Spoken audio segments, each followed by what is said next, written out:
എല്ലാ പ്രിയ പ്രേക്ഷകർക്കും വിചിന്തൻ ന്യൂസിലേക്ക് സ്വാഗതം.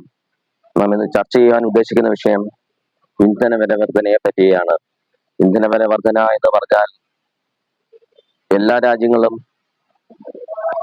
വാഹനങ്ങളും ഫാക്ടറികളും വ്യവസായ സ്ഥാപനങ്ങളും ഒക്കെ ഉപയോഗിക്കുന്നത് ഇന്ധനത്തിന്റെ ബലത്തിലാണ്. ഇന്ധനത്തിനായി ഈ ലോകരാഷ്ട്രങ്ങൾ കൂടുതലും ആശ്രയിക്കുന്നത് പശ്ചിമേഷ്യൻ രാജ്യങ്ങളെയാണ്. ആ പശ്ചിമേഷ്യൻ രാജ്യമായ ഇറാനും അമേരിക്കയും ഇസ്രയേലും തമ്മിൽ യുദ്ധം തുടങ്ങിയിട്ട് 2 മാസത്തിലേറെയായി. ഈ 2 മാസത്തിലേറെയായി ഹോർമൂസ് കടലിടുക്കിൽ ഇന്ത്യയുടെ കപ്പലുകളല്ലാതെ വേറെ ഒരു കപ്പലുകളും കടത്തിവിടുന്നില്ല. അതുമൂലം പശ്ചിമേഷ്യയിൽ മാത്രമല്ല മറ്റു യൂറോപ്യൻ രാജ്യങ്ങളിലും സകല ഇടങ്ങളിലും ഇന്ധനക്ഷാമവും ഭക്ഷ്യക്ഷാമവും രൂക്ഷമാണ്. കേന്ദ്ര സർക്കാർ കഴിഞ്ഞ മാസം സസ്യനത്തിൽ 10 രൂപ വെച്ച് ഡീസലിനും പെട്രോളിനും വില കുറച്ചിരുന്നു. എന്നാൽ ക്രൂഡ് ഓയിലിന്റെ ക്ഷാമം മൂലം കപ്പലുകൾക്ക് അധിക നികുതിയായി അല്ലെങ്കിൽ അധിക ചെലവായി വരുന്നത് ഒരു ദിവസം തന്നെ 1700 കോടിയോളം രൂപയാണ്.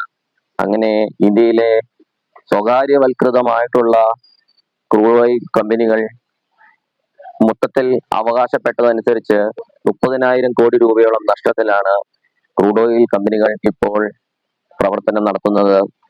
അതുകൊണ്ടാണ് പെട്രോളിനും ഡീസലിനും 3 രൂപ വീതം അധികം ഇപ്പോൾ കൂട്ടിയിരിക്കുന്നത്.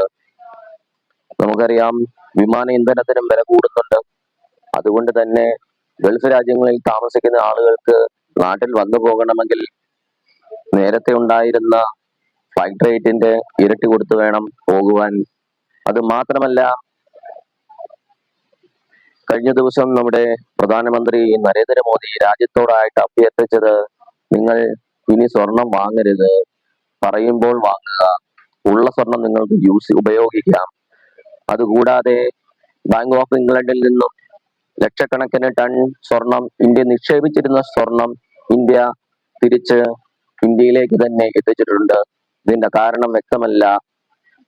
അതുകൊണ്ട് തന്നെ സ്വർണം വാങ്ങാൻ പോകുന്നവർ ക്ഷമിക്കുക. കാരണം ഈ സ്വർണം എന്ന് പറയുന്നത് ഒരു ലോകമാണ്, വെള്ളി പോലെ ഒരു ലോകം തന്നെയാണ്. സ്വർണത്തിന് വില കൂടുന്നത് പോലെ വെള്ളിക്ക് വില കൂടുന്നില്ല എന്ന് മാത്രമേ ഉള്ളൂ ഇത് തമ്മിലുള്ള വ്യത്യാസം. അതുകൊണ്ട് തന്നെ സ്വർണത്തിന്റെ വില വീണ്ടും താഴുമ്പോൾ വീണ്ടും കൂടുതൽ ആളുകൾ മേടിക്കും, അപ്പോൾ വീണ്ടും കൂടുതൽ ആളുകൾ വിൽക്കും, അപ്പോൾ വീണ്ടും വില കുറയും, അപ്പോൾ കൂടുതൽ ആളുകൾ വീണ്ടും മേടിക്കും. അങ്ങനെ അതൊരു ഗാംബ്ലിംഗ് പോലെയാകും. അതുകൊണ്ടാണ് നരേന്ദ്രമോദി പറയുന്നത്, നിങ്ങൾ സ്വർണം വാങ്ങുന്നത് തൽക്കാലത്തേക്ക് നിർത്തിവെക്കുക. സ്വർണത്തിന്റെ വില നമ്മൾ ഇന്ത്യയിൽ നിന്നല്ല, ലോകത്തിലെ ഏത് മേഖലയിൽ നിന്നും, ഒരു രാജ്യത്ത് നിന്നും മറ്റൊരു രാജ്യം എന്ത് സാധനം മേടിക്കണമെങ്കിലും ആ രാജ്യത്തിന്റെ കറൻസി ഡോളറുമായി കൺവേർട്ട് ചെയ്തിട്ട് മാത്രമേ നമുക്ക് നമ്മുടെ വ്യവസായങ്ങളോ അല്ലെങ്കിൽ നമ്മുടെ പണമിടപാടുകളോ നടത്തുവാൻ സാധിക്കുകയുള്ളൂ. ഇപ്പോൾ 96 രൂപയാണ് ഒരു ഡോളറിന് ഇന്ത്യ നൽകേണ്ട ഇന്ത്യൻ പൈസ. 90 രൂപയിൽ കിടന്ന ഡോളറിന്റെ വില 96 രൂപയായിട്ടുണ്ട്. ഇത് പ്രവാസികൾക്ക് ധാരാളം ഗുണം ചെയ്യും. കാരണം പ്രവാസികൾക്ക് 1 രൂപ കൂടിയാൽ ഇങ്ങോട്ട് അയക്കുന്ന പൈസയ്ക്ക് അത്രയും വ്യത്യാസമുണ്ടാവും. ഒരു ഉദാഹരണം പറഞ്ഞാല്, UAE ദർഹത്തിന് 25 രൂപയുണ്ടെന്ന് കണക്കാക്കിയാൽ 5 രൂപ 20 രൂപയുള്ളത് 25 രൂപയായി എന്ന് കണക്കാക്കിയാൽ 1000 രൂപ അയക്കുന്ന ഒരാൾക്ക് എക്സ്ട്രാ ഒരു 5000 രൂപയും കൂടെ കൂടുതൽ കിട്ടും.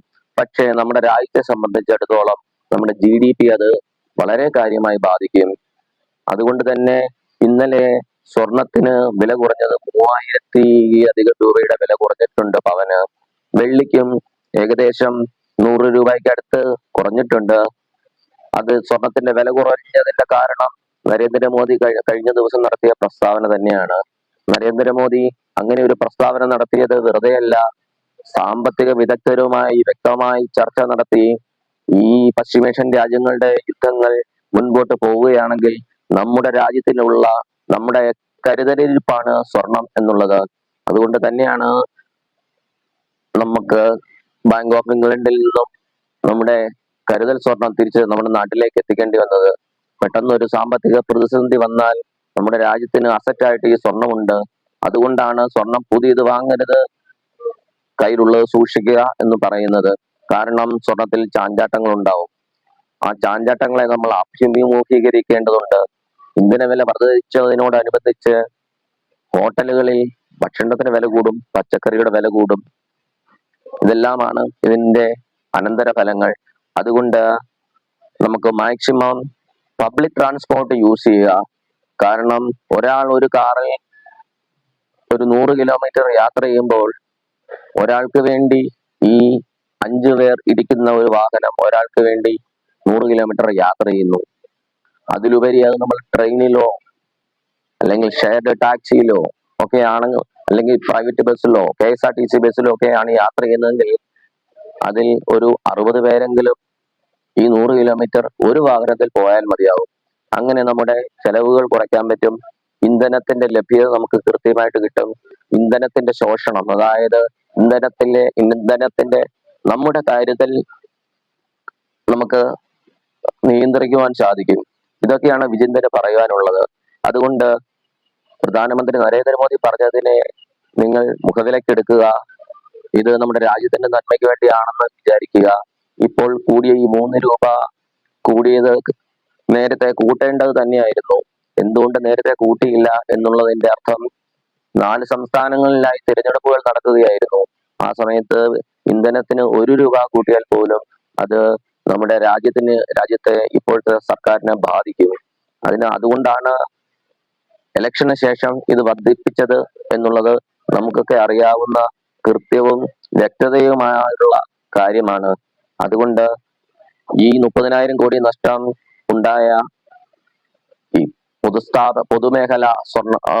പൊതുമേഖല പെട്രോളിയം കമ്പനികൾക്ക് അവരുടെ നഷ്ടം നികത്തുവാനും നമ്മുടെ രാജ്യത്തെ GDP നിലനിർത്തുവാനും ഈ പ്രധാനമന്ത്രി മുന്നോട്ട് വെച്ച ആശയങ്ങൾ നമുക്ക് സ്വീകരിക്കാം. നന്ദി.